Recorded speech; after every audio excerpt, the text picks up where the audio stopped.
সেই প্রশ্নই করব। আমার সঙ্গে রয়েছেন দুজন অত্যন্ত গুরুত্বপূর্ণ গেস্ট। আজকের অতিথি আমার সঙ্গে রয়েছেন চিত্তরঞ্জন মণ্ডল, বিজেপি মুখপাত্র এবং এসএসসির প্রাক্তন চেয়ারম্যান, এবং রয়েছেন দেবাশিস সরকার এবং অধ্যাপক, উচ্চ মাধ্যমিক শিক্ষা সংসদের প্রাক্তন সচিব। প্রথমেই আমি চিত্তরঞ্জনবাবু আপনার কাছে আসবো।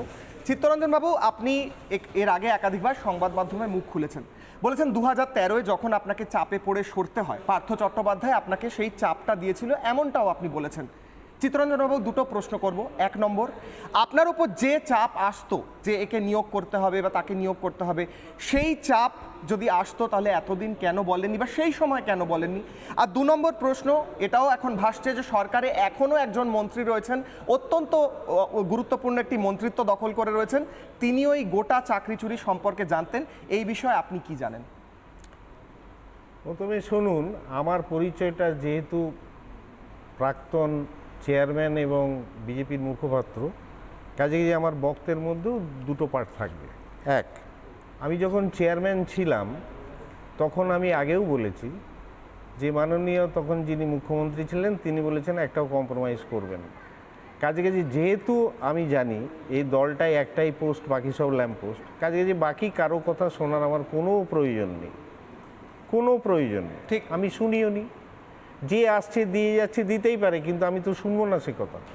আমি যেটা করব সেটা হচ্ছে যেভাবে করা উচিত সেভাবেই করব। তাই জন্য আপনাকে সরতে বাধ্য করা হয়? সরতে বাধ্য করা মানে, দেখুন আমি আগেও বলেছি টেলিভিশনে, এটা হচ্ছে একটা নমিনেটেড পোস্ট, এটা তো সিলেক্টেড পোস্ট নয়। যেমন ভিসি সিলেকশন হয় সেরকম সিলেক্টেড নয়।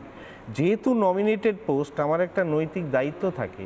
আমি যদি সততার উপর ভর করে থাকি, তাহলে আমি যেহেতু নমিনেটেড পোস্ট, কাজে যারা আমাকে নমিনেশন দিয়েছিল তারা যখন বলবে আমাকে চলে যেতে হবে, এই ভাবনা থেকেই আমি কিন্তু সরে গিয়েছিলাম। এছাড়া আমার কোনো দ্বিতীয় পথ ছিল না, কারণ আমি আঁকড়ে ধরতে পারতাম। যদি ধরতাম তখন কিন্তু সরকারের 2/3 মেজরিটি ছিল, সে নাহলে লেজিসলেশন এনে আমাকে বাদ দিয়ে দিত, কিন্তু পারতই।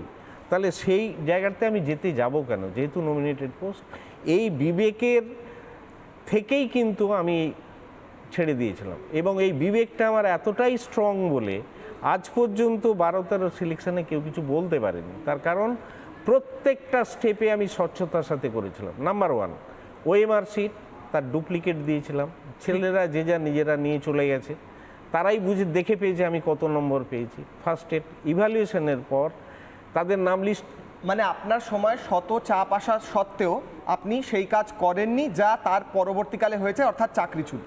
ডেফিনেট আমার তাই মনে হচ্ছে, এখন যা দেখছি তাতে তাই মনে হচ্ছে। আমি কিন্তু জানতাম, যেহেতু মোরাল নৈতিক দিকটা আমার জোর বলেই আমি মনে করি, এখনও মনে করি আমি, সেই জন্য আমি ওটা করিনি। এবং যখন আমাকে বলেছেন ছেড়ে দিন, আমি ছেড়ে দিয়েছি।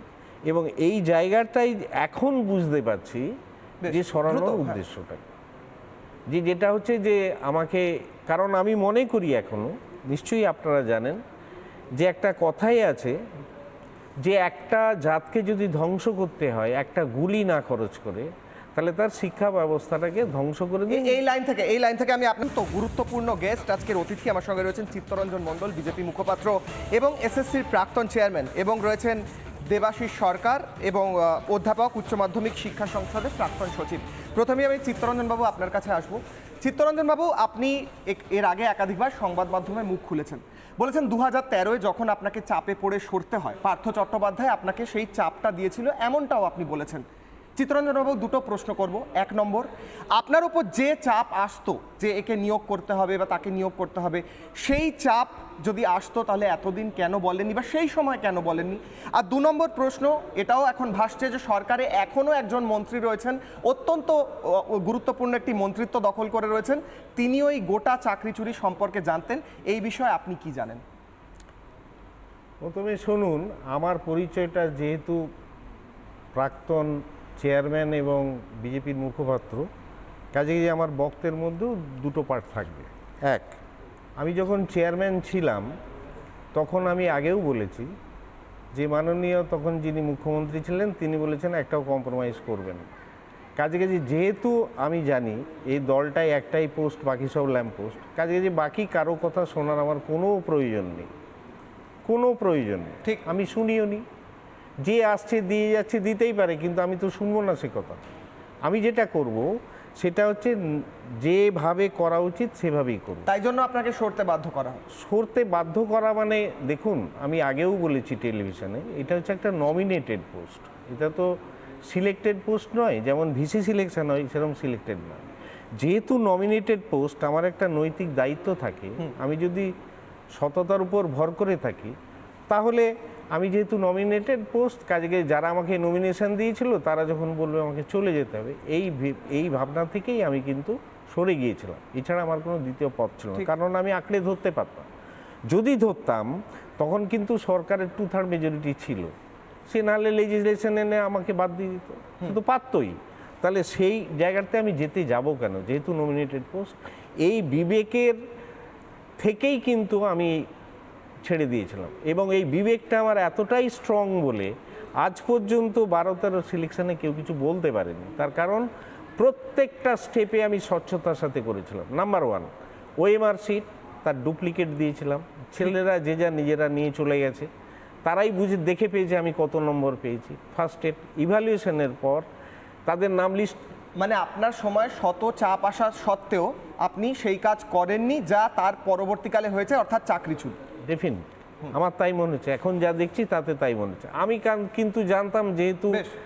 মোরাল নৈতিক দিকটা আমার জোর বলেই আমি মনে করি, এখনও মনে করি আমি, সেই জন্য আমি ওটা করিনি। এবং যখন আমাকে বলেছেন ছেড়ে দিন, আমি ছেড়ে দিয়েছি। এবং এই জায়গাটাই এখন বুঝতে পারছি বেশ, যে সরানোর দ্রুত, হ্যাঁ। উদ্দেশ্যটা যেটা হচ্ছে যে আমাকে, কারণ আমি মনে করি এখনো, নিশ্চয়ই আপনারা জানেন যে একটা কথাই আছে